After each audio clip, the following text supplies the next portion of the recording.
Baik, bismillahirrahmanirrahim. Assalamualaikum warahmatullahi wabarakatuh. Baiklah, murid-murid Bapak, anak SMP IT Akidah, ya, khususnya kelas 7. Pada video pembelajaran kali ini kita akan membahas tentang sholat jamak dan qasrul sholat, ya, sholat qasar. Materi ini adalah materi semester 2, ya, yang mana pada semester ini kita mendapatkan materi tentang sholat, ya. Salah satunya sholat jamak dan sholat qasar ini. Baiklah, tidak memperpanjang mukadimah, marilah kita mulai dengan bacaan basmalah. Bismillahirrahmanirrahim.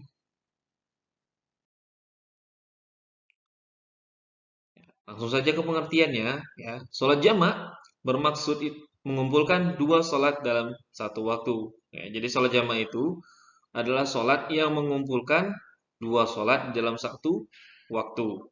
Selanjutnya, sholat jamak itu terbagi menjadi dua.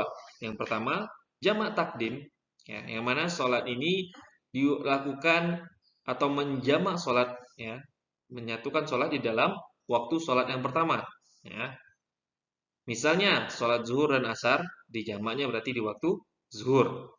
Selanjutnya kebalikannya, jamak takhir adalah melaksanakan sholat jamak pada waktu sholat yang kedua. Ya, jadi antara sholat zuhur dan asar jika dijamak maka dilakukannya di sholat asar. Langsung saja pengertian qasar. Qasrus sholat bermaksud memendekkan sholat. Tadi kalian telah paham, melaksanakan sholatnya dalam waktu di awal waktu, ya, sholat yang pertama itu sholat zuhur dan sholat asar dilakukan di sholat zuhur, maupun di akhir waktu, sholat zuhur dan sholat asar dilakukan di waktu asar. Nah, jika melakukan jamak tersebut, maka kalian juga melakukan qasru sholat, yang mana memendekkan sholat. Berarti, sholat zuhur yang tadinya 4 rakaat dan asar 4 rakaat menjadi sholat zuhur 2 rakaat, salam, lalu sholat asar 2 rakaat, salam. Ya. Dalil sholat jamak. Dari sholat jamak bisa kita mengambil hadis dari hadis riwayat Bukhari dan Muslim, ya, yang mana dari Anas radhiyallahu anhu, yaitu sahabat Anas, qala kana Rasulullah sallallahu alaihi wasallam idza rahala qabla an tazigha asy-syamsu akhkhara az-zuhra ila waqtil asri summa nazala yajma'u bainahuma fa in zaghat qabla an yartahila shalla az-zuhra thumma rakiba. Ya, dari Anas radhiyallahu anhu berkata, Rasulullah SAW bersabda, apabila berangkat dalam perjalanan sebelum matahari tergelincir, ya, maka beliau akhirkan sholat zuhur ke waktu asar. Kemudian beliau turun berhenti untuk menjamak kedua zuhur dan asar. Jika matahari telah tergelincir sebelum berangkat, maka beliau sholat zuhur dahulu, kemudian baru beliau naik kendaraan. Ya. Hukumnya sholat jamak ini boleh, ya, bagi orang dalam keadaan darurat. Ya, sebagaimana dalam hadis dari Muadz bin Jabal, yaitu An Muaz bin Jabal bahwa Rasulullah SAW dalam perang Tabuk apabila matahari sudah tergelincir sebelum ia berangkat, maka ia menggabungkan sholat zuhur dan asar. Tetapi apabila ia berangkat sebelum tergelincirnya matahari, maka ia takhirkan zuhur hingga tiba waktu asar. Begitu pula dengan maghrib apabila matahari terbenam sebelum ia berangkat, maka ia menggabungkan maghrib dan isya. Tapi apabila ia berangkat sebelum matahari terbenam, maka ia takhirkan maghrib hingga datang waktu isya dan menjamak keduanya. Hadis riwayat Ahmad, Daud dan Tirmizi. Ya.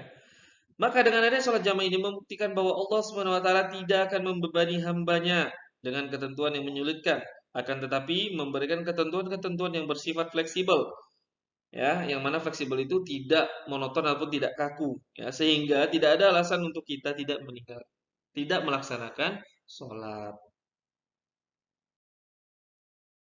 Selanjutnya, ya, sholat apakah yang boleh dijamak?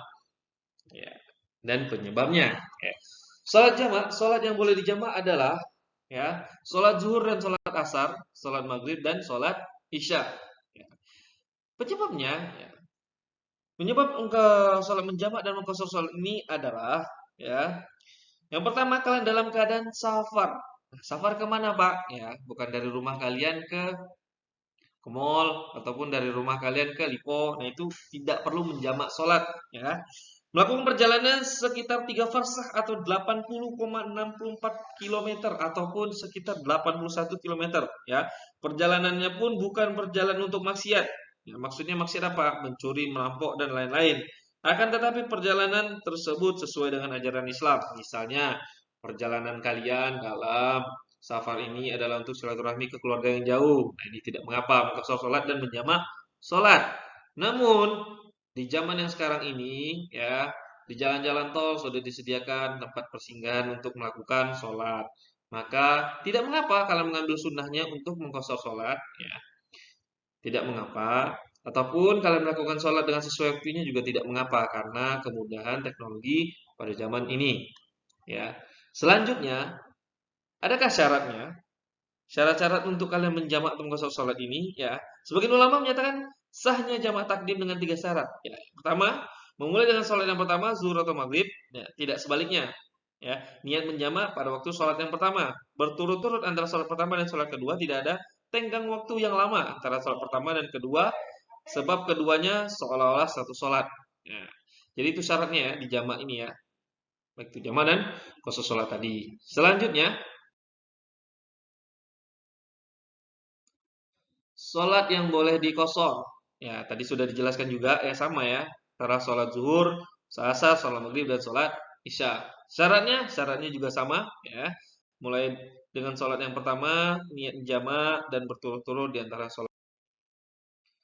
Lalu selanjutnya, adakah hikmahnya sholat yang di jama' ini? Ya, insya Allah ada. Ya, maka akan Bapak jelaskan. Baiklah, masuk ke dalam hikmahnya sholat jamak dan hikmah sholat qashar. Yang pertama yaitu menunjukkan kemurahan Allah Subhanahu wa taala terhadap hambanya. Umat Islam dapat dengan mudah melaksanakan kewajiban sholat dimanapun ia berada. Bukti bahwa agama Islam selalu memudahkan, bukan untuk menyulitkan. Keringanan yang ada dalam agama Islam bukan untuk dicari-cari dan dibuat-buat apalagi diabaikan, tetapi untuk dilaksanakan. Ya. Keringanan yang telah diberikan Allah Subhanahu wa taala dalam beribadah disebut namanya rukhsah. Lalu mempertegas bahwa sholat adalah ibadah yang tidak boleh ditinggalkan. Ya, makanya ada opsi-opsi seperti ini yang agar kita apabila kita kesulitan dalam satu hal, maka ada opsi yang lainnya. Menunjukkan kebenaran bahwa agama Islam mampu menjadi solusi dalam persoalan hidup.